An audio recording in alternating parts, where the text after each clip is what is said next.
दोस्तों, आपने अपनी जिंदगी में एक न एक बार पार्ले जी बिस्किट जरूर खाया होगा। सुबह का नाश्ता हो या शाम की चाय या फिर बच्चों का लंच बॉक्स, पार्ले जी ने हमारा बखूबी साथ निभाया है।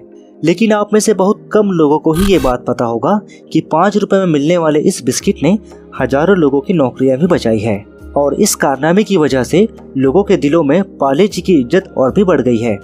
क्या है पूरा मामला, आइए जानते हैं इस वीडियो में। दोस्तों, पार्ले जी एक बिस्किट नहीं बल्कि एक इमोशन है, जिससे अमीर हो या गरीब, बच्चे हो या बड़े, हर कोई एक जैसा लगाव महसूस करता है। लेकिन पिछले साल पार्ले जी से जुड़ी एक ऐसी बात सामने आई जिसने सभी को हैरान करके रख दिया। असल में हुआ यूं कि उड़ान ने जब पार्ले कंपनी से उसके बिस्किट खरीदने चाहे तो अपने बिस्किट बेचने से कंपनी ने साफ इनकार कर दिया। अब आप ये सोच रहे होंगे कि ये उड़ान क्या है और इसने पार्ले जी के ऊपर केस क्यों कर डाला। तो बेसिकली उड़ान एक B2B ऑनलाइन प्लेटफॉर्म है जिसे फ्लिपकार्ट के 3 एक्स एम्प्लॉय ने मिलकर स्टार्ट किया था। ये प्लेटफॉर्म इंडिया के होलसेलर, ट्रेडर्स और दुकानों को सीधा मैन्युफैक्चरर से जोड़ने का काम करता है। मतलब एक एग्जांपल से समझते हैं, आपके आसपास जो भी किराना स्टोर है वहां तक कोई भी सामान 4 स्टेप के थ्रू मिलता है। पहला, मैन्युफैक्चरर जो कि सामान को बनाता है।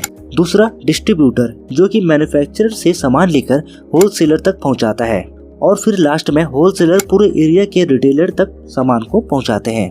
अब उड़ान क्या करता है कि डायरेक्ट मैन्युफैक्चरर से सामान उठाता है और सीधा रिटेलर तक सामान पहुंचा देता है, यानी कि बीच के 2 स्टेप को उड़ान खत्म कर देता है। वैसे यह आइडिया बुरा तो बिल्कुल भी नहीं है, इसलिए उड़ान आज के टाइम पर एक फास्टेस्ट ग्रोइंग यूनिकॉर्न स्टार्टअप में से एक है, जहां इस प्लेटफॉर्म पर लाखों प्रोडक्ट और बिजनेसेस जुड़े हुए हैं। लेकिन हैरानी की बात तो यह है कि इतने बड़े पोर्टल पर पार्ले जी अवेलेबल ही नहीं था, जो कि देश के हर कोने में आसानी से मिल जाता है। इसलिए उड़ान ने पार्ले से कांटेक्ट किया और उसे ऑफर दिया कि हम आपके प्रोडक्ट को डायरेक्ट आपसे खरीद कर सीधे रिटेलर तक पहुंचा देंगे, जहां बीच में किसी भी तरह का मिडलमैन नहीं होगा और ना ही उन्हें कुछ कमीशन देना होगा।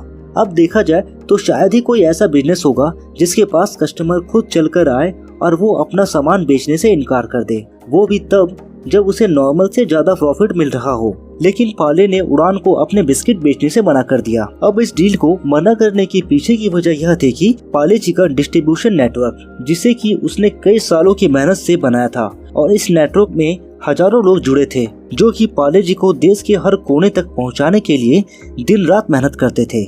ऐसे में पार्ले ने उड़ान से कहा कि हमारे सभी डिस्ट्रीब्यूटर हमारे लिए इम्पोर्टेंट स्टेक होल्डर्स हैं और हम उन्हें थोड़े से फायदे के लिए बाहर नहीं निकालेंगे। अगर आपको हमारा बिस्किट चाहिए ही तो आप हमारे किसी भी डिस्ट्रीब्यूटर से ले सकते हैं।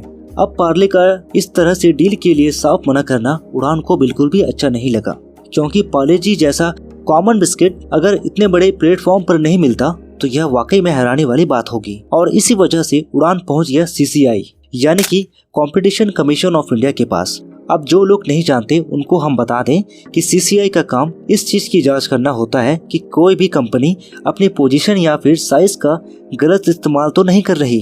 उड़ान ने CCI के पास जाकर पार्ले जी के खिलाफ सेक्शन ऑफ एक्ट 3 के उल्लंघन का केस फाइल कर दिया और पार्ले पर डील से इनकार करने और बिजनेस रोकने का आरोप लगाया। साथ ही उनके तरफ से ये भी कहा गया कि भारत में ग्लूकोज बिस्किट के लिए एक बहुत बड़ा बाजार है, जिसमें पार्ले जी लगभग 83% का हिस्सेदार है। इसलिए वो अपनी मोनोपोली का गलत इस्तेमाल करके हमारा नुकसान कर रहा है, क्योंकि पार्ले जी का इस तरह बिस्किट ना देने का फैसले का असर हमारे बिजनेस पर हो रहा है।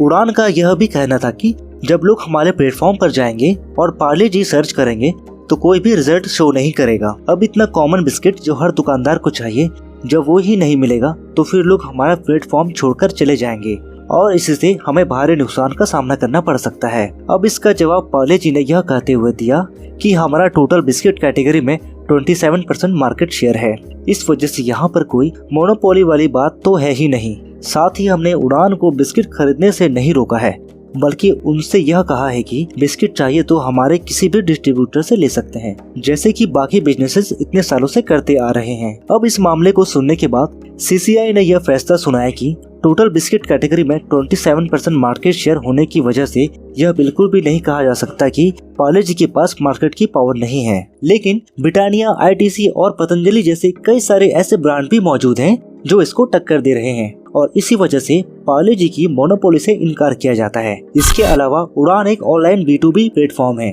जहां पर कई सारे प्रोडक्ट मौजूद हैं और अगर सिर्फ बिस्किट कैटेगरी की बात करें तो वहां पहले से ही काफी सारे ब्रांड के बिस्किट अवेलेबल हैं। ऐसे में उड़ान पार्ले के प्रोडक्ट पर पूरी तरह से निर्भर नहीं है और ना ही यह उसके लिए एक मस्ट स्टॉक आइटम है। इसके लिए पार्ले चाहेगा तो अपना स्टॉक डायरेक्टली सेल करेगा और अगर नहीं चाहेगा तो उड़ान को ये बिस्किट डिस्ट्रीब्यूटर से ही लेने होंगे। अब इस तरह से उड़ान केस हार गया और पार्ले की जीत हुई। अब जिस तरह से पार्ले ने अपने फायदे के बारे ना सोचते हुए डिस्ट्रीब्यूटर के हक में लड़ाई लड़ी, इस कंपनी ने एक बार फिर से पूरे भारत का दिल जीत लिया और शायद यही वजह है कि आज ये दुनिया का सबसे ज्यादा बिकने वाला ब्रांड बन चुका है और मार्केट में हजारों तरह के बिस्किट होने के बावजूद लोग पार्ले जी को अपने दिल के बेहद करीब मानते हैं। दोस्तों, वीडियो अच्छा लगा हो तो एक लाइक जरूर करना। अगर आप इसका सेकंड पार्ट भी देखना चाहते हैं तो हमें कमेंट जरूर करना। मिलते हैं अगली वीडियो में। धन्यवाद।